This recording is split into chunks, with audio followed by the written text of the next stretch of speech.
All right, so this one here, what you want to do is you want to look at this thing. I guess when I'm drawing a free body diagram, what I'd start on would be the reactions. So what I've got here is a linkage going that way, so that'll be RC.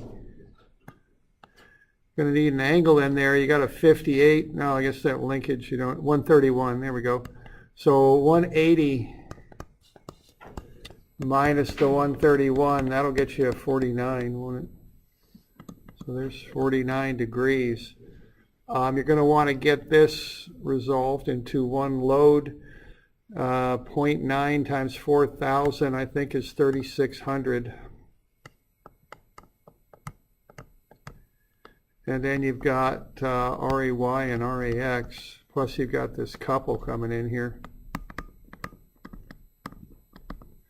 Okay, so I'd start with that. All right, now once I generate that, I'm going to say, okay, what's going on here? I've got a pin joint at A, I've got a link reaction at C. So I've got three reactions. I can solve this, but what I'm going to need to do here is take a moment about where two of the unknowns intersect, and the place where two of the unknowns intersect is A. All right. So I'm probably going to start with a moment about A on this thing. So this is just what I'm thinking about when I'm doing this stuff, okay? All right, now when I do that, then what I'm going to need are dimensions. So the dimensions that you're going to need are those dimensions, that dimension right there. You're also going to need the X dimension to C right there.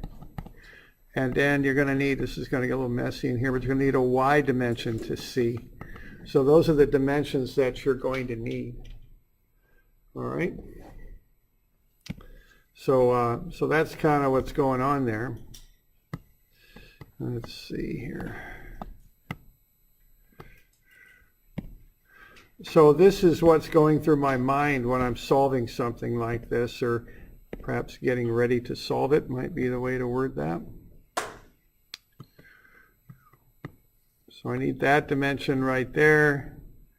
I'm going to need that dimension right there.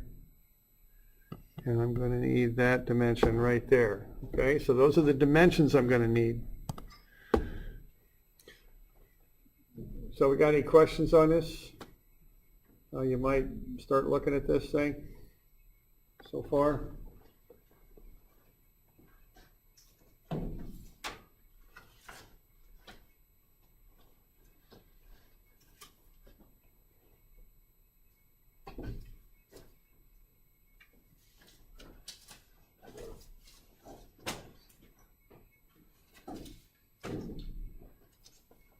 So now, once I got dimensions, the next thing I'm going to look at is, okay, do I got to do a bit of trig? And usually the answer to that is, yeah, I do.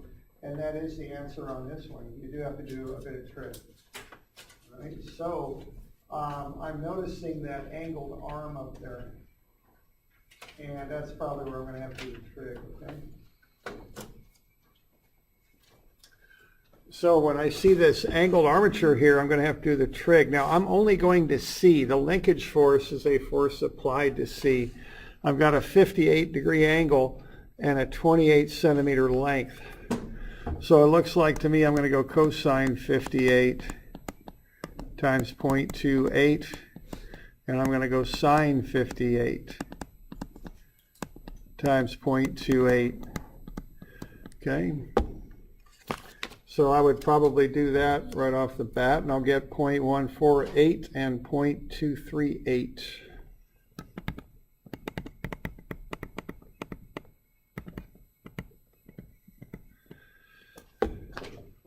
So I'm going to want to get those dimensions put in there. Now that's going from B to C.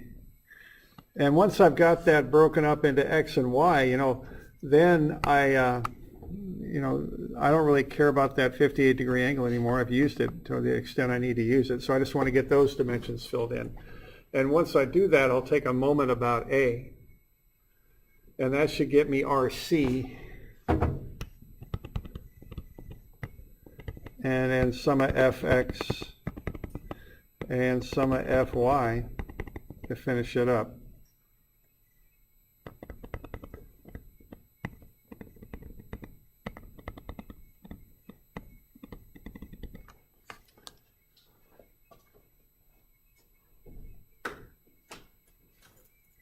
So that's kind of the approach on that.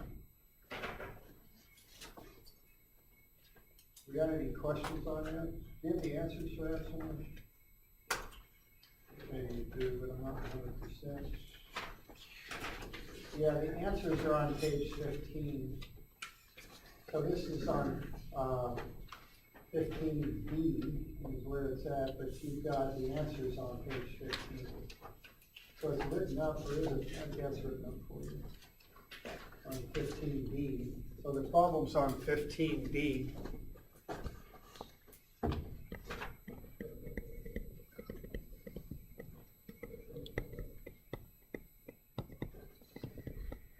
The answers are on page 15.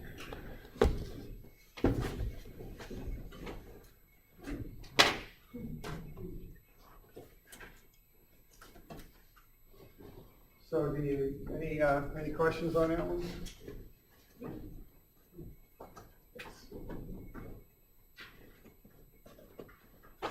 Okay. All right, so that's kind of a standard drill equilibrium problem with some trig in it, okay? You want to be comfortable solving those, I think. Okay, the handout one looked like that.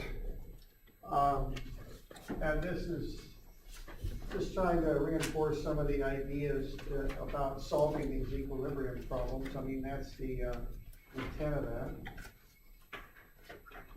Anybody need a copy of this? Take a look. Anybody else? Give me a copy of this thing. We were working on this in class for a while there.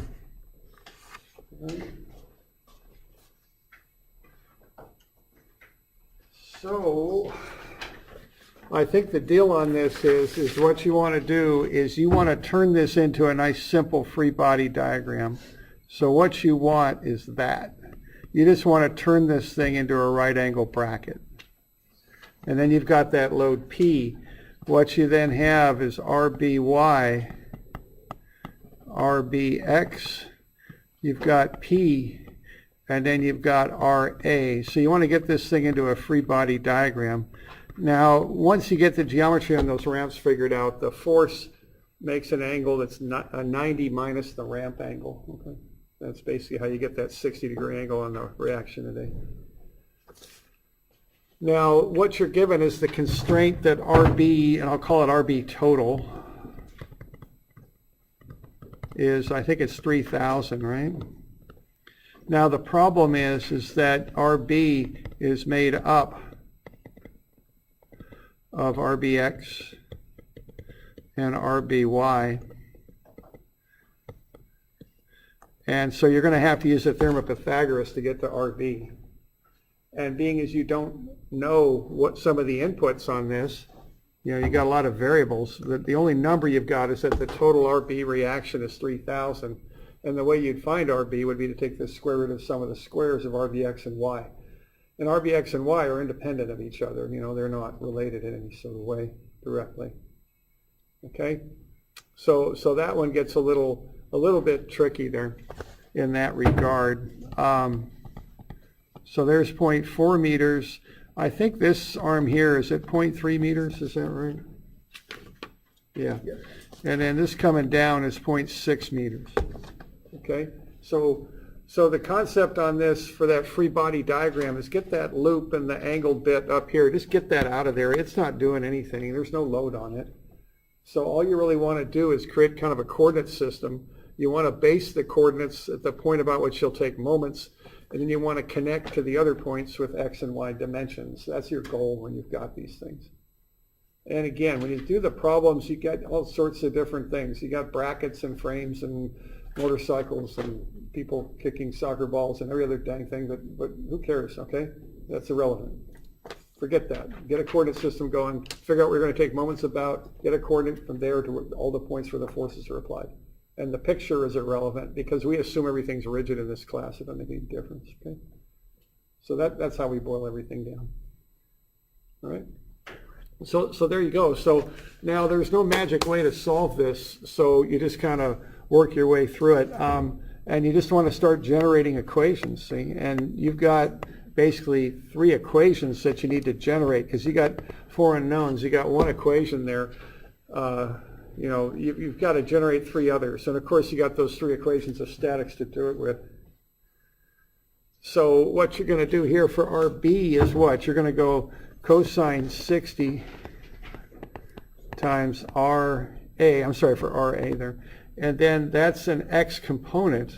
Cosine of 60 will get you the x component of that triangle. So you want a y moment arm, 0.6 meters.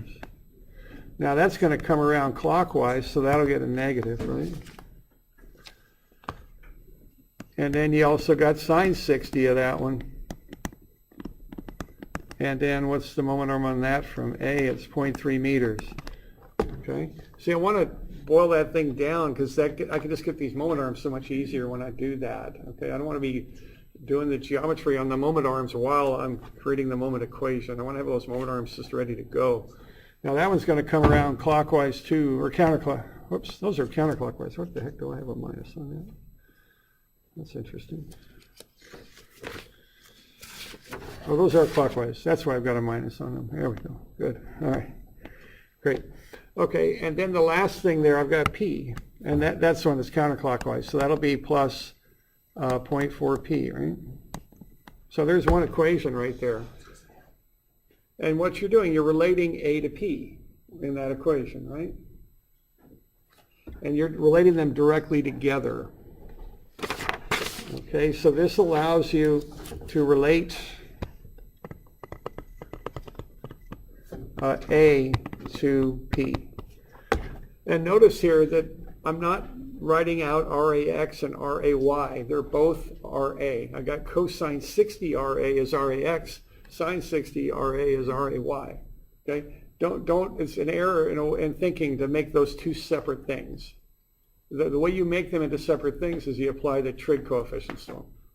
So the unknown is RA, cosine 60 RA is RAX, sine 60 RA is RAY.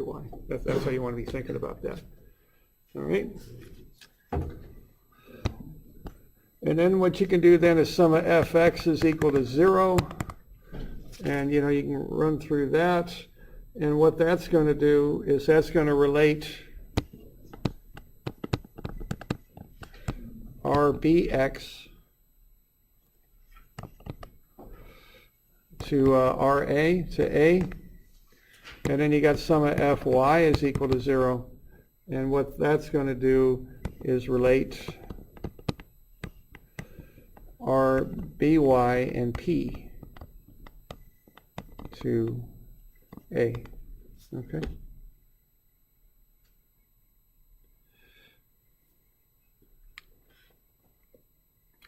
All right, so you generate these 3 relationships. Now you got to juggle all 4 of these things because you've just generated 3. You've got the theorem of Pythagoras also. And really, if you kind of look at these and kind of boil them down a little bit, they're not that bad. You can solve this analytically. You can get expressions for RBX and RBY, pop them in there, take the square root of some of the squares, and figure out what, I think it's basically probably A, you know, how to get A there and there to get and find A based on knowing that RB total is 3,000. Once you got A, you can go back and get P. I mean, that's basically what's going on there, okay? The math isn't all that difficult, you know, really, if you look at it. But the one thing I would mention to you is if the math really